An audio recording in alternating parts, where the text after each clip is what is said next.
Good. All right. Today we're here at AfricaCom in Cape Town, 2016, and it's again a very exciting show. And we at Newtec believe that Africa, as a continent, has many options, and in the near future will be a very tremendous growing satellite communication market. And the main reason why satellite is continuing to be very popular in Africa is simply because it's such a remote continent. It's so difficult to connect every little village with terrestrial infrastructure. And this is endorsed by, when we look at the satellite operators worldwide, the number of satellite operators, the majority, are concentrating themselves onto the African market. They are launching new satellites with huge capacity, and all that capacity will become available to the African market. Now the question is there not too much capacity? The answer is that, first of all, there is a tremendous growth in bandwidth consumption. The data people are using is increasing. On top of that, we see that the market is growing into various segments of the market.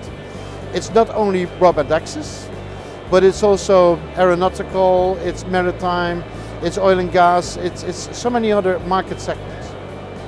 And the way we as Newtec are able to answer to this is, first of all, that we have a very flexible platform, which is called Dialog.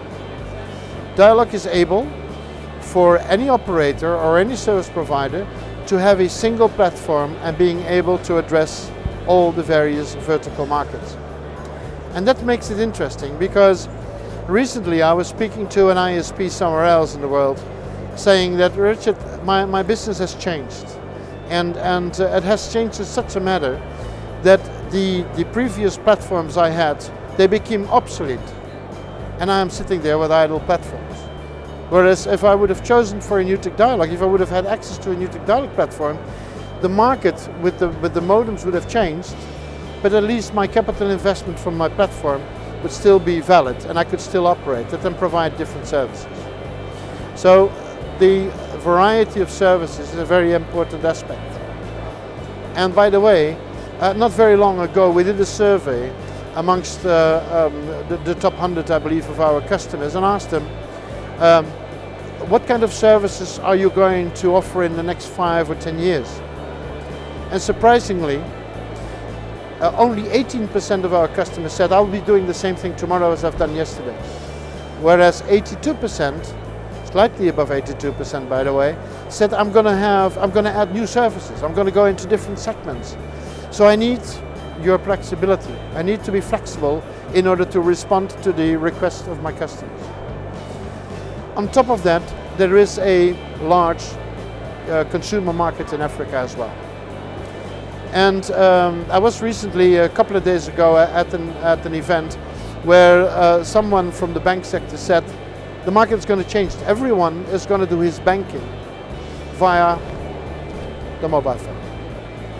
And the truth of the matter is that there's going to be roughly 500 million of these devices be available and be used in Africa by 2020.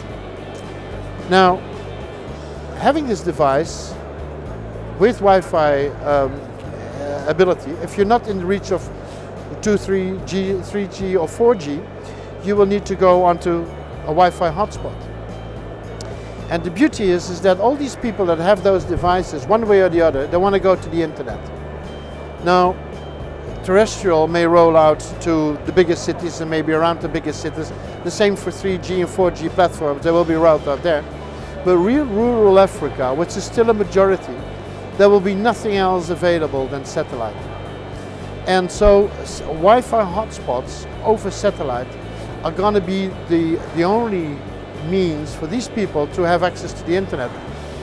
And the other reason why I believe in Wi-Fi hotspot is that no matter how low cost the Visa terminal, traditional Visa terminal will become, let's say it will become $200 FOB US or Europe or whatever it is, before it ends up with the end customer, it still costs $700–800, which is far too expensive. Now, even if that would not be the case, those consumers are not able to contract a recurring monthly service fee with a service provider.